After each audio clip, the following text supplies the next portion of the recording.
Ninguna impureza. Lo siguiente en la lista de prohibiciones es ninguna impureza. Debemos mantenernos alejados de toda forma de pornografía, videos lascivos o pensamiento lujurioso. Jesús dice: pero yo digo que el que mira con pasión sexual a una mujer, ya ha cometido adulterio con ella en el corazón. Mateo 5:28, Nueva Traducción Viviente. El salmista escribe: me negaré a mirar cualquier cosa vil o vulgar. Salmos 101:3, Nueva Traducción Viviente. La pornografía ofrece una breve estimulación y satisfacción, porque apela a los deseos de nuestra carne, pero corromperá nuestra capacidad de tener intimidad con nuestro cónyuge y con Dios. Finalmente, nos deja insatisfechos con nuestro cónyuge y también con nosotros mismos. Aunque da la impresión de que la pornografía enciende una chispa, en realidad provoca una explosión que finalmente traerá confusión, culpa, vergüenza e inseguridad. Hasta hace muy poco los sitios pornográficos eran los destinos en línea más populares, aunque ahora se han visto superados por las redes sociales. Más de 1 de cada 10 páginas web son pornográficas. Más de 40 millones de estadounidenses visitan regularmente estas páginas y cada segundo 28.258 usuarios de Internet están viendo pornografía. Este no es un asunto exclusivamente masculino. Cerca de 1 de cada 5 mujeres ven pornografía en línea semanalmente, y muchas expresan sentimientos de no poder hacer nada respecto a la masturbación. Tanto hombres como mujeres alimentan sus adicciones cuando no están en línea con cosas como revistas o libros eróticos, siendo lo segundo especialmente popular entre las mujeres. ¿Qué hay de la Iglesia? La revista Christian Today hizo una encuesta en la que se preguntaba a los pastores si habían visitado páginas web pornográficas en el año pasado.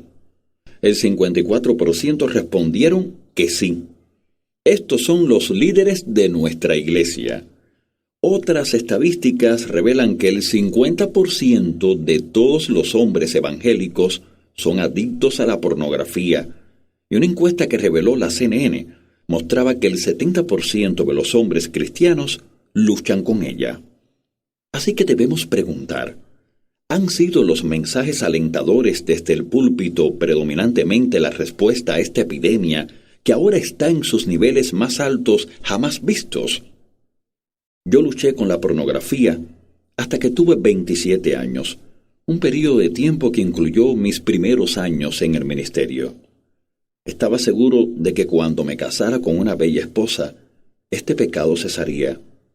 Pero no fue así, sino que incluso empeoró. Puso una pared entre Lisa y yo. No fui libre hasta el otoño de 1984, cuando le conté a un hombre de Dios acerca de mi adicción, y él dijo sin titubear: «Deténlo». Me reprendió enérgicamente. No recibí un mensaje alentador de él. Recibí firmes instrucciones y advertencias que pusieron en mi vida un saludable temor de Dios. Las palabras de ese hombre provocaron en mí una búsqueda de Dios para hallar mi libertad. En un periodo de 9 meses estaba completamente liberado y he caminado con esa libertad hasta la fecha. Descubrí que la gracia de Dios es muy poderosa. Puede liberar a un hombre que había estado atado a la pornografía desde los 11 años. Esta es otra razón por la que me entristece mucho que los ministros no desarrollen en profundidad los beneficios de la gracia de Dios. Si yo no hubiera descubierto la gracia de Dios, no solo como un regalo gratuito, perdón de pecados y salvación, sino también como el empoderamiento de Dios para vivir por encima de mi capacidad natural, aún estaría atado en la actualidad. Ninguna avaricia. La definición de avaricia es un deseo intenso y egoísta de algo, especialmente de riqueza, de poder o de comida. Muchas veces los creyentes tuercen y convierten en avaricia la promesa de Dios de ayudarnos a ser bendecidos, exitosos y prósperos. Su enfoque está en mí, en lugar de en ser equipados para servir y dar a otros. La avaricia es codiciosa, y eso es idolatría. Ver Colosenses 3:5. Cuando somos avaros, ponemos nuestros deseos, pasiones, apetitos, fama, estatus, popularidad y lujurias económicas por encima de Dios y de otros. Hay muchas historias que podríamos contar sobre la avaricia que se cuela en la vida de un creyente. Balaam perdió su relación con Dios por ella, al igual que Caín, Coré y muchos otros que en un tiempo estuvieron en la presencia de Dios. Muchos caen en la avaricia porque no son advertidos. Advertir con la enseñanza y la predicación es dejar de dar solamente mensajes positivos y edificantes. Pero para ayudar a los hombres y las mujeres a convertirse en personas maduras en Cristo, no solo debemos enseñar, sino también advertir. Colosenses 1:28. Cuando era un niño, disfrutaba de las enseñanzas de mis padres, pero no me importaban sus advertencias. Sin embargo, más tarde aprendí que eran las advertencias las que salvarían mi vida. Si mi padre no me hubiera advertido de las consecuencias de meter un destornillador en un enchufe eléctrico, quizás lo hubiera hecho por la curiosidad y me hubiera electrocutado. Pablo dijo a una de sus amadas iglesias: así que estén alerta. Recuerden que día y noche durante 3 años no he dejado de amonestar con lágrimas a cada uno en particular. Hechos 20:31, Nueva Versión Internacional. Día y noche durante 3 años, y lo hizo con lágrimas. ¿Estamos amonestando a la gente diariamente? ¿O los que predicamos y enseñamos simplemente esperamos que nuestros mensajes de ánimo mantengan a los oyentes libres de la avaricia? ¿Nos importa? Hace años que no escucho un mensaje sobre evitar la avaricia. Pablo es el que predicaba la gracia, pero también es el que clama apasionadamente a la iglesia en Efeso y a nosotros diciendo: no caigan en la avaricia. Escucha también las palabras del apóstol Santiago. ¿Qué es lo que causa las disputas y las peleas entre ustedes? ¿Acaso no surgen de los malos deseos que combaten en su interior? Desean lo que no tienen, entonces traman y hasta matan para conseguirlo. Envidian lo que otros tienen, pero no pueden obtenerlo. Por eso luchan y les hacen la guerra para quitárselo. Sin embargo, no tienen lo que desean porque no se lo piden a Dios. Aun cuando se lo piden, tampoco lo reciben porque lo piden con malas intenciones.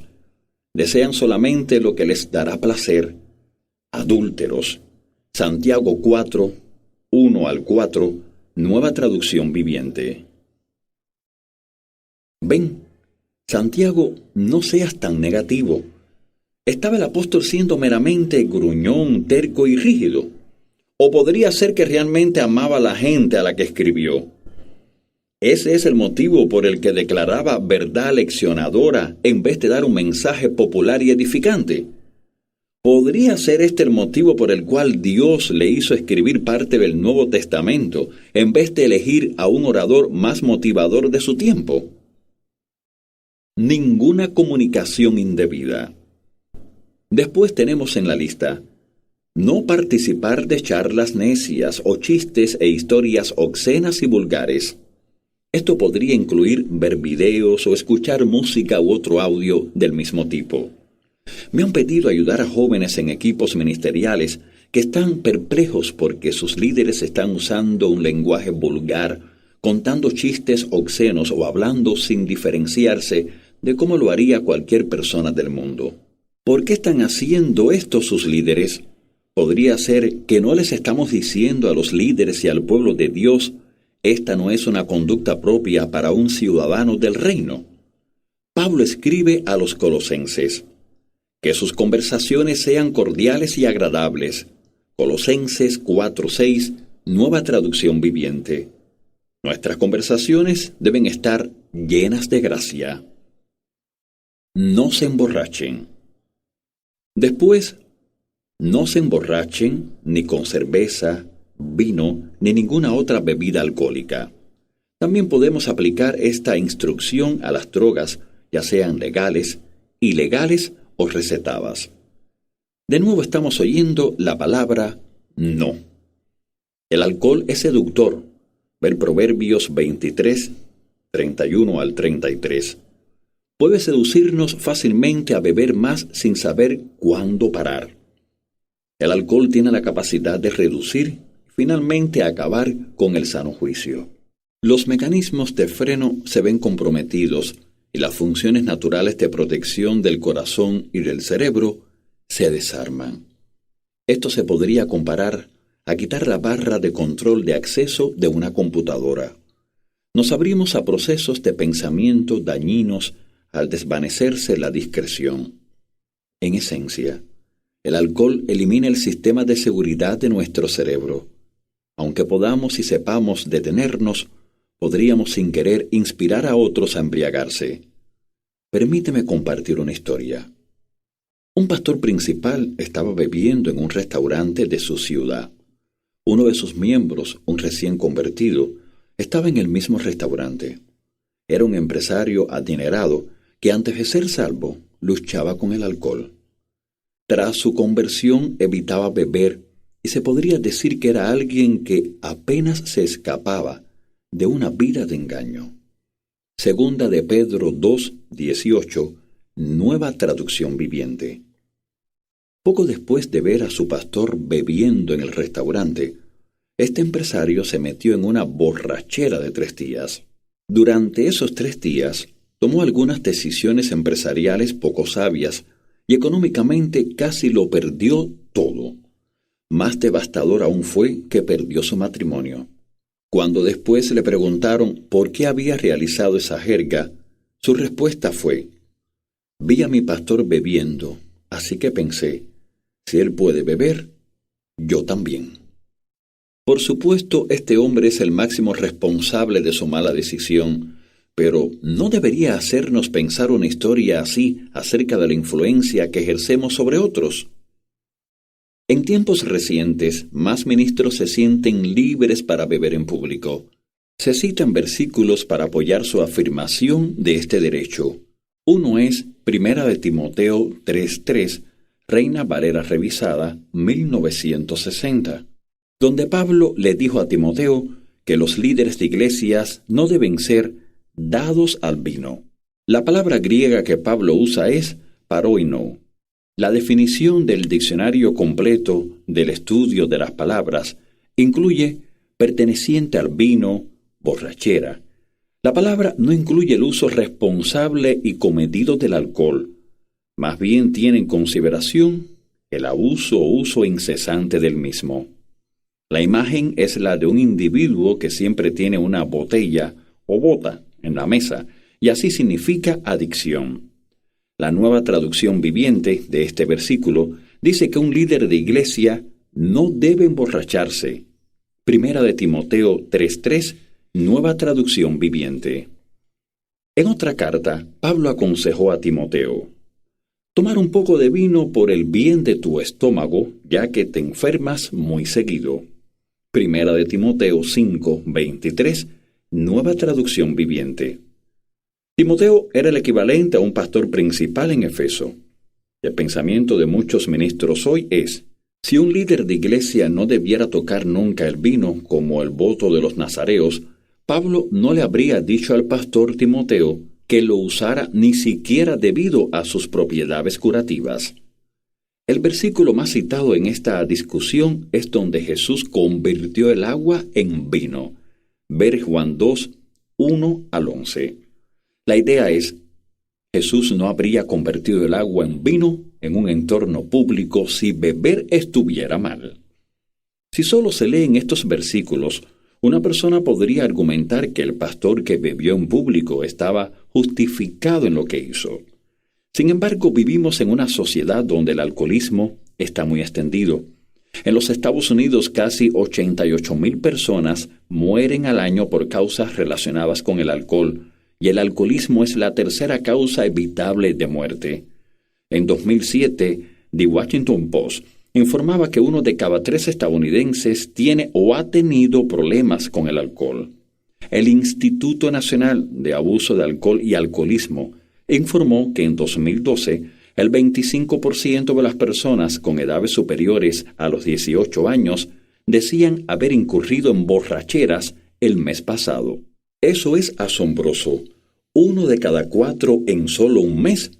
Podría dar muchas más estadísticas, pero lo importante es que los estadounidenses son propensos al abuso del alcohol. El abuso del alcohol está muy extendido no solo en los Estados Unidos. En 2012, el 6% de las muertes del mundo, 3,3 millones, fueron atribuidas al consumo de alcohol. Globalmente, el mal uso del alcohol es el quinto factor de riesgo de muerte prematura y discapacidad. En las personas entre 15 y 49 años, es el primero. Debido a esta epidemia, como creyentes responsables, debemos llevar nuestra lógica un paso más allá y considerar las implicaciones más amplias del mandato de Pablo respecto a comer la comida sacrificada a los ídolos. En sus palabras, por lo tanto, si lo que como hace que otro creyente peque, nunca más comeré carne mientras viva, porque no quiero hacer que otro creyente tropiece. 1 Corintios 8:13, Nueva Traducción Viviente. Pablo dejó claro que no es pecado comer carne sacrificada a los ídolos. Sin embargo, si eso hace que un hermano más débil se ofenda y tropiece, dijo que no la volvería a comer. Se puede construir un argumento para defender el derecho de los cristianos a beber pequeñas cantidades de alcohol, pero como creyentes, y especialmente los que somos líderes de iglesias, queremos correr el riesgo de ser de tropiezo o ayudar a seducir a la adicción a aquellos que acaban de escapar del pecado del alcoholismo, especialmente cuando vivimos en una sociedad que está repleta de este abuso. Si el pastor principal que estaba bebiendo en el restaurante hubiera puesto en práctica esta sabiduría, quizás el empresario podría haberse ahorrado esta trágica borrachera de 3 días. Debemos huir de cualquier forma de borrachera. No es la conducta más indicada para un hijo de Dios y no es un asunto trivial. Se nos advierte enfáticamente. ¿No se dan cuenta de que los que hacen lo malo no heredarán el reino de Dios? No se engañen a sí mismos. Los que se entregan al pecado sexual o son ladrones o avaros o borrachos o insultan o estafan a la gente. Ninguno de esos heredará el reino de Dios. 1 Corintios 6, 9 y 10, Nueva Traducción Viviente. Deberíamos considerar un aspecto más importante en nuestra discusión. Estamos en una carrera espiritual y nuestro entrenador nos dice: quitémonos todo peso que nos impida correr, especialmente el pecado que tan fácilmente nos hace tropezar. Hebreos 12:1, Nueva Traducción Viviente. Hay pecados que nos asaltan de forma más fácil que otros, y parecería, según las estadísticas previamente mencionadas, que el abuso del alcohol está en lo alto de esta lista. Así pues, ¿por qué coquetear con algo que ha producido la ruina a muchos? En conclusión, preguntémonos por qué los que tenemos la experiencia genuina de ser llenos del Espíritu buscamos medios artificiales para la paz o el alivio de la tensión. Somos llenos del Espíritu solo nominalmente y no por experiencia, y por lo tanto necesitamos ayuda de otras sustancias. No se dejen engañar. Hemos visto solamente un capítulo del libro de Efesios. Hay muchos otros mandamientos en el Nuevo Testamento.